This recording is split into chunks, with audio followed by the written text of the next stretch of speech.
நாமத்துக்கு மகிமை உண்டாகட்டும். Praise be to the name of the Lord. கர்த்தராகிய இயேசு கிறிஸ்துவின் கிருபையோடும் With the grace of our Lord Jesus Christ, பரிசுத்த அவருடைய பிரசன்னத்தோடும் with the presence of the Holy Spirit, உங்களை சந்திப்பதில் to meet you, நாங்கள் மிகுந்த மகிழ்ச்சி அடைகிறோம். we are so glad.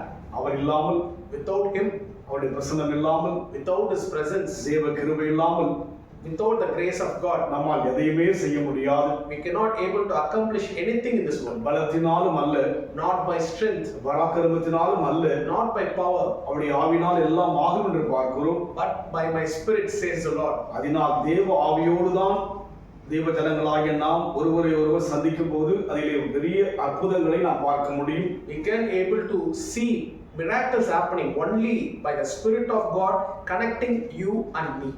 தனிப்பட்ட முறையிலே நாம் சந்திப்போம் என்று சொன்னால், When we meet ahead of God's Spirit, ஒரு மனுஷிகமான நட்பை தான் பார்க்க முடியும். we can able to see a manly friendship only. அதிலே குறைகள் இருக்கலாம், They may be having an imperfection in it. அதிலே குற்றங்கள் இருக்கலாம், They may be have some problems in it. அதிலே பல கேள்விகள் இருக்கலாம். They may be having many questions in it. தேவனோடு நாம் யாவரும் இணைந்து செயல்படுகின்ற போது, When we are getting united with God and doing things, தேவ ஆவியானவர் எங்களுக்குள்ளும் இருந்தும், God's Spirit will dwell in us. தேவ ஆவியானவர் உங்களுக்குள்ளும் இருந்தும் Through you, நாம் பழகும் பொழுது when we getting united, நிச்சயமாய் அது நம் யாவருக்கும் மகிழ்ச்சியை உண்டாக்கும். surely it will bring a joy in our life. அதனால் So உங்களோடும் கர்த்தருடைய கிருபையும், with you God's grace, உங்களோடும் பரிசுத்தருடைய பிரசன்னமும் with you the presence of God, உணர உணர when you start experiencing இந்த ஊழியமானது this ministry, நாம் யாவருக்கும் பிரயோஜனமாயிருக்கும். it will become a very blessed to us. இந்த 7 நிமிடம் என்பது ஒரு நாள் வீண் போகாது. This 7 minutes will never get wasted. ஏனென்றால் தேவனால் உணர்த்தப்பட்ட ஒரு ஊழியமாக நாங்கள் விசுவாசிக்கின்றோம். We are believing this ministry is God instructed and led us through this. நீங்களும் அதை விசுவாசத்தோடு ஏற்றுக்கொண்டு இதை பார்க்கின்ற போதுதான் நாம் யாவருக்கும் பிரயோஜனமாயிருக்கும். I pray and urge you to have belief that God wants to hear this from you. வசனம் என்பது ஒரு விதையை போல இருக்கிறது. Word of God is like a seed. நம் வாழ்க்கையிலே, In our life, நம்முடைய மனதிலே வசனமாகிய விதை கடந்து போனால்தான் Word of God when entering in our அது hearts, பலனை கொடுக்கும். it will bring forth the fruit. அதனால் நம் வாழ்க்கையிலே, So in our life, நாம் யாவருக்கும் இந்த ஊழியம் so this ministry is, பயனுள்ள ஊழியமாக, it will be a beneficial one.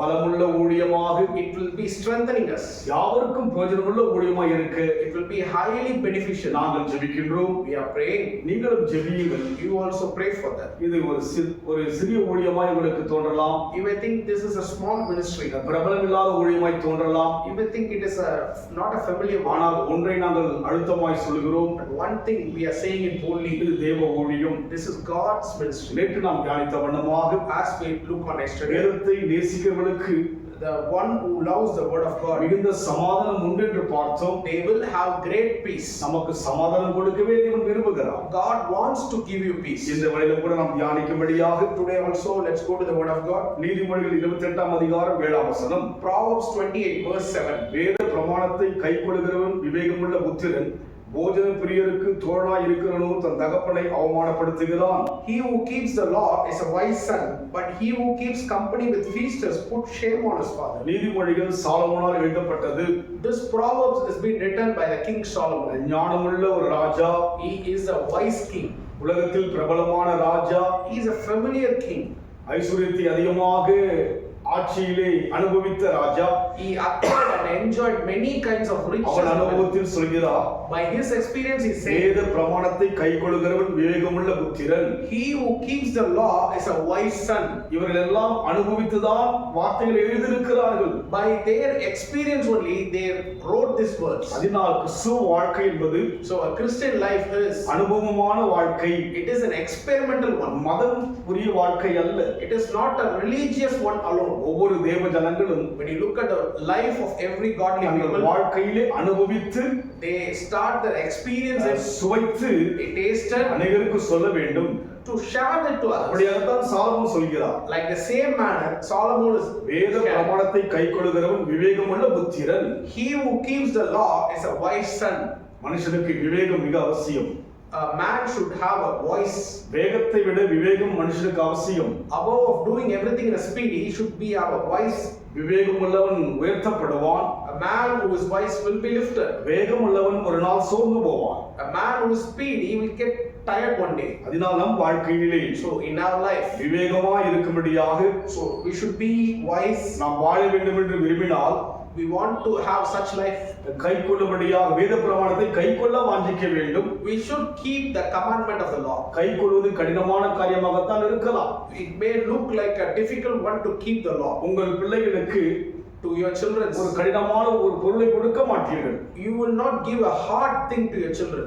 உங்கள் பிள்ளைகளுக்கு பாரமான ஒரு பொருளை கொடுக்க மாட்டீர்கள். You will not give a burden to your children. அந்த பிள்ளைகள் சுமக்கத்தக்கதான ஒரு பொருளை தான் கொடுப்பீர்கள். You will know what your children can carry. That thing we will give it. உங்களுக்கு நன்றாக தெரியும். You will know.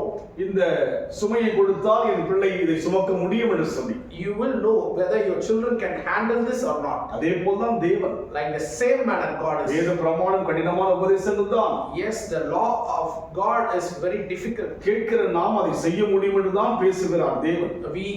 God knows we can able to do. நம் வாழ்க்கையிலே கைக்கொள்ள பிரயாசப்படுவோம். We should try to keep the commandment. நம் வாழ்க்கையிலே கைக்கொள்ளும்படியாக முயற்சி செய்வோம். We should try to do God's will.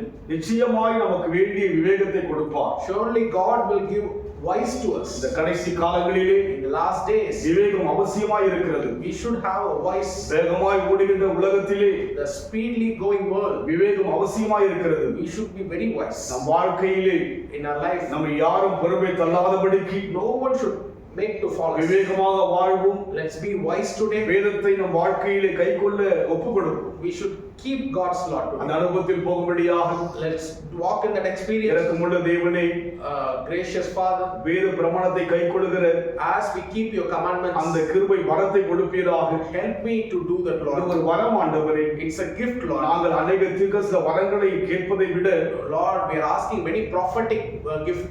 கைக்கொள்ளுகிற வரத்தை பெற்றுக்கொள்ள எங்களுக்கு கிருபை செய்வீராக. Give us the heart to keep your word. அதனால் விவேகத்தை பெறுவோம். Through that we receive விவேகத்தின் wise. மூலமாக அற்புதங்களை பெறுவோம். Through wise we get a miracles in our life. ரீலோபு சந்தரவலவல. We thank you, Lord. விவேகம் எங்களுக்கு அற்புதம் செய்யும். Yes, the wise will give a Vivegam wonder. எங்களுக்கு அதிசயம் செய்யும். Yes, your voice will make அதிசயமான தேவனே, Lord, அதிசயத்தை காணப்பட புதுக்கை ஸ்தோத்திரம். help me to look at your wonders. இயேசுவின் நாமத்தில் பிதாவே. In Jesus' name we pray. கர்த்தர் ஆசீர்வதிப்பாராக. God